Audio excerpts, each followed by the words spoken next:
be a little bit slower. Theo? Thank you, Jenna. 5:32 right now. If you're not paying your accommodations taxes, your time is up. Horry County is one step away from fining you big time for all of the taxes that you're refusing to pay.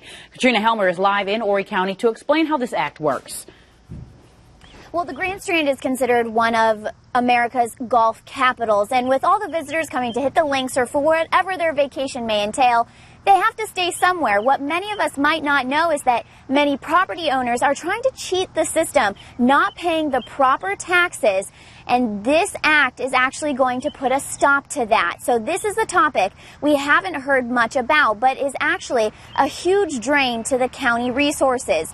South Carolina Fairness in Lodging Act is a bill that was signed into law by our South Carolina legislature to give each county the authority to fine property owners for failing to pay their accommodations taxes. The Horry County assessor tells me this is a big deal. This allows the county to make sure everyone is following the law and everyone is on a level playing field.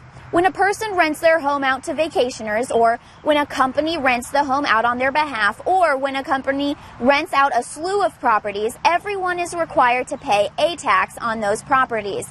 The county assessor says that some people just think they can get away without paying, which causes a huge hassle to enforce until now. This act will allow the county to charge violators $500 each week that they do not pay the correct taxes. Reporting live in Horry County, Katrina Helmer, WMBF News. Interesting issue. Katrina, let me ask you before you go, if this third reading passes today, what's the next step? Well, the assessor tells me that if this does pass, then they'll send out notices to everyone to let you know if you are in violation, if you do owe these taxes. And if you still decide not to pay, that's when you'll start to get bills for those $500 each week until you do pay. Katrina, thank you. The dredging of the Cherry Grove canals in North Myrtle Beach is moving forward now. City Council approved a final reading of an ordinance to establish that special assessment district of those living along the canals. 700 properties are being included to help pay for the dredging. Each property owner might pay up to $2,400 in taxes for the next 10 years. The city will be responsible for $800,000 of the $6.3 million project. In a few more years, property owners could be hit with even more taxes. 5 or 6 years from now, another city council or whoever's in office then will decide whether or not to do a second maintenance dredge, and they would then issue an additional bond, and then the people who are in the district would pay that bond back with their special assessment tax. No surprises here. Certified letters will be mailed Wednesday to property owners along the canals. Appeal hearings will be heard on May 11th and the 22nd. A decision on those appeals won't be made until sometime in June. Airport Express plans to reopen soon, according to a sign posted on its door. The adult video store was shut down by order of the Horry County judge. In October of 2014, Airport Express was cited as a nuisance, but told they could reopen if the owners agreed to do certain changes. Those circumstances included demolishing some back rooms in the building. The owners agreed to make those changes, which resulted in an early reopening of that store. Wedding receptions are normally a time of joy, but this wasn't the case at a wedding reception on Saturday night in Longs, because this morning one man is recovering in the hospital after being shot. According to a police report, shots were fired shortly after an argument broke out at that wedding. 29-year-old Chad Williams turned himself in and is now being charged with attempted murder. Witnesses say the reception ended very quickly. Relatives of the victim are just thankful no one else was hurt. I had a bunch of my kids up there.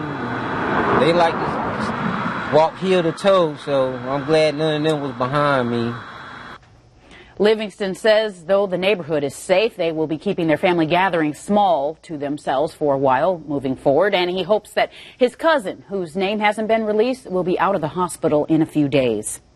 A family who lost their one-year-old child last year is now dealing with another kind of loss. Upon visiting their child's grave, the Parker family noticed that some of their handmade decorations went missing. The family looked through pictures from a camera and noticed a woman taking things off their child's grave. After reaching out to the police and sharing the photos of the woman online, police were able to arrest and charge that woman. Last week, Horry County Police arrested Julie Capps for larceny and receiving stolen goods. She's now out on bond. Okay, that's just sad, isn't it? A project that's been in the works for 8 years now in Florence County is getting the green light. Last year, we told you, an outside agency said that building, the Florence County Courthouse, one of the worst 5 courthouses in America. To fix the issues, including fire safety and security, County Council was looking at increasing property taxes, the equivalent of about $12 for every $100,000 your home is worth. The $30 million raised would then build a new courthouse directly across the street from the county complex on North Irby Street. County Council will continue to discuss this idea at its next meeting. That's happening April 16th. More development in Carolina Forest, this time bringing in a brand new apartment complex. Developers are currently at the beginning stages of planning the complex that would include some 300 new units at River Oaks Drive and Village Center Boulevard. Local business owners believe the new complex will bring in affordable options and certainly benefit the entire community in that area. But County Council has to go through 3 readings to rezone the land first before that complex can ever be built. 5:38 right now. Kentucky Senator Rand Paul is expected to become the second Republican to officially declare his candidacy for president in 2016. Tracy Potts in Washington this morning with a preview. It's time for a new president. Branding himself as a different kind of Republican, Rand Paul's YouTube video hints at today's announcement in Kentucky. From there, he hits 4 more key states: New Hampshire, South Carolina, Iowa, and Nevada. The Tea Party conservative has been pushing Republicans toward minority voters. He's talked about things in the last 4 years that most conservatives would be afraid of getting voted off the island if they were talking about those type of things. That libertarian base, 20-25%, you add in some young voters, that's his coalition. At the moment, he needs to expand it.